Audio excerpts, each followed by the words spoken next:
Hey everybody, welcome back to the Nick Highfill Show. I thank you all for being here, showing up, supporting the podcast. It does mean the world to me. As I get more clear on my personal brand and more clear on who I want to help and creating more content to help those people, I just thank you for being here, a part of the journey. Today I want to talk about complaining, and I feel like once we understand why we complain and some psychology behind it, then we can use that complaint to our leverage. So a lot of us early in our childhoods are complaining about stuff. We're children, right? I don't want to go to the park, I don't want to go to the grocery store with you, Mom. I don't want to eat that food. Maybe the park example is a little off, but as a kid, you grow up complaining. And a lot of the society does complain. You get around complainers and they just sit around and complain about how terrible their job is, how terrible their spouse is, that they don't like their car they drive, they don't like the career that they're in. They just sit around and complain. But the thing I did not realize and understand about complaining, and it's very simple, but if you're complaining about something, you know there's a better outcome out there. So if you truly want to get out of that thing that you're complaining about, maybe it's the job, let's use that as an example, and you say, I don't like my job, I hate going to work, I hate my boss, I hate this, I hate that, and you're complaining about that, well, you know there's a better opportunity out there for you. You know there's something different out there for you that you can pursue and do and take action on, but it requires you to take action. So that's the thing about complaining. If you're complaining about something, you know deep down inside that there's something else better for you.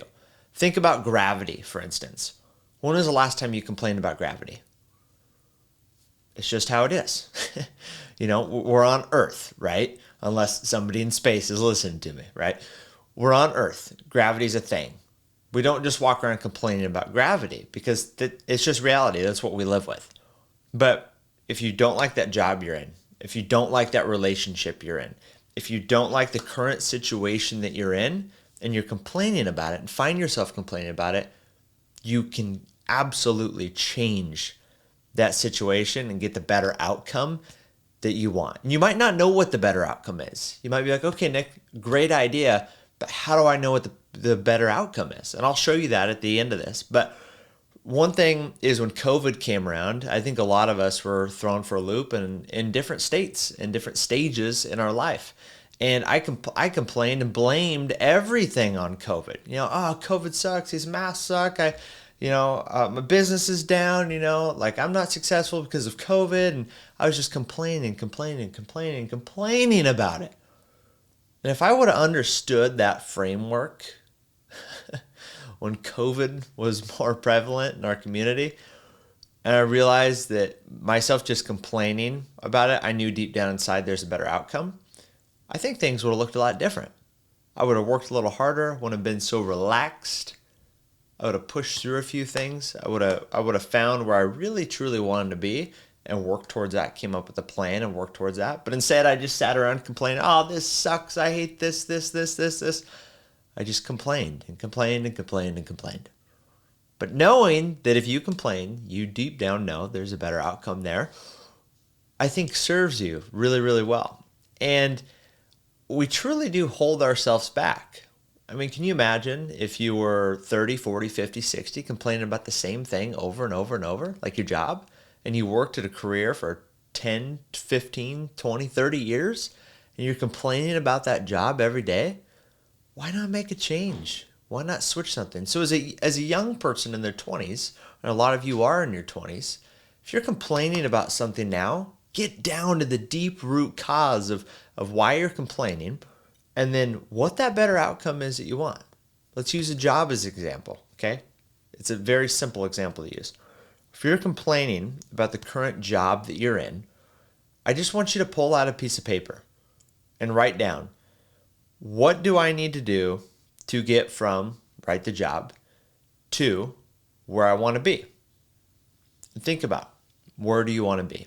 And don't write where you want to be, where you want to actually be, right?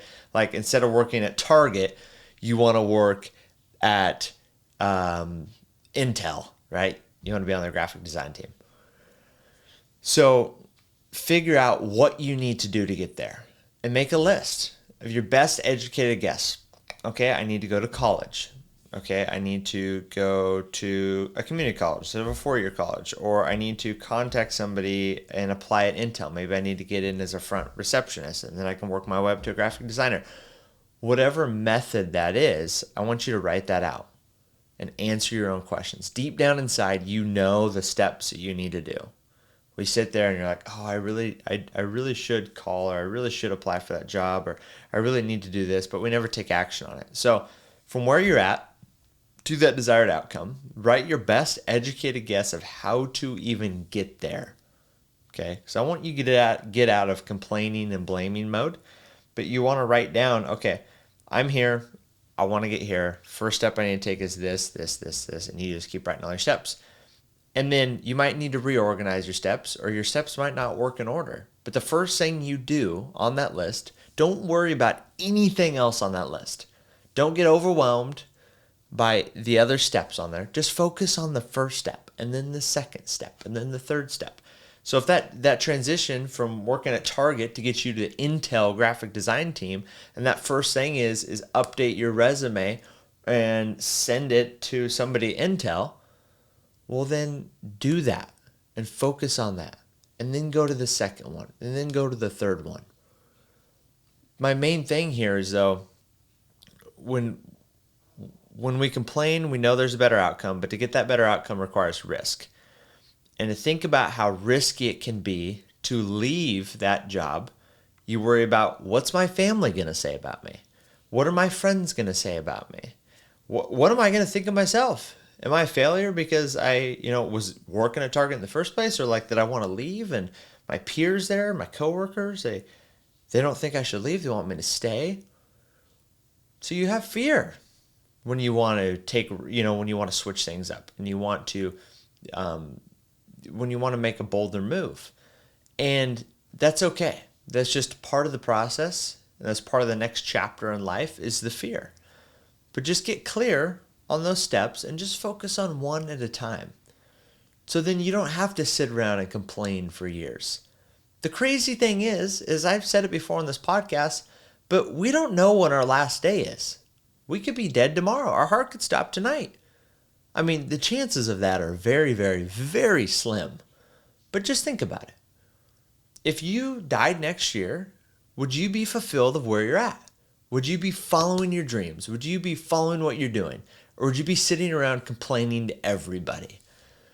You'll meet people at the grocery store, and you don't even know them. And I talk to a lot of different people when I'm out and about, and you don't even know them. You spark up a conversation with them, and they start complaining about something. Their husband, their job, their day, their daughter, whatever it is.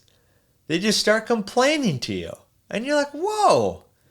A, I don't want your negative energy, ma'am, sir. I don't want to hear it. And B, there's a better outcome. You're complaining about your daughter, but what can you do about that? What can you change about that? We are ultimately 100% responsible for the outcome of our life. We can make any adjustment, any change that we desire.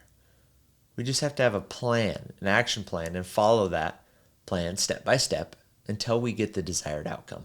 So there you have it. I don't want you to sit there and complain and just be negative and be down and just sit there and stew in things that can be changed. If you are complaining, you know deep down inside that there's a better outcome that you can get, and you're more than capable of getting it. If I myself was a super senior at high school, I couldn't graduate because I wasn't smart enough to pass a frickin' standardized state test in the state of Oregon. If I couldn't do that, and I ended up switching to an online high school, I got a job at a production company, office on the 6th floor looking downtown Eugene.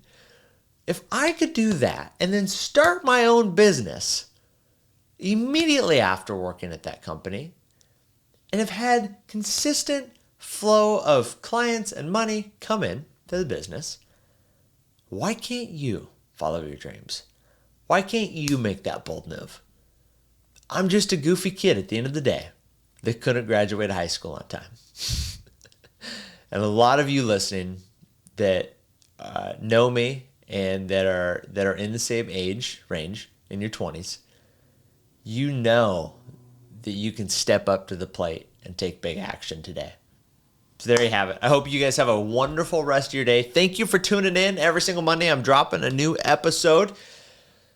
And I just thank you guys for being here. I hope you guys have a great rest of your day.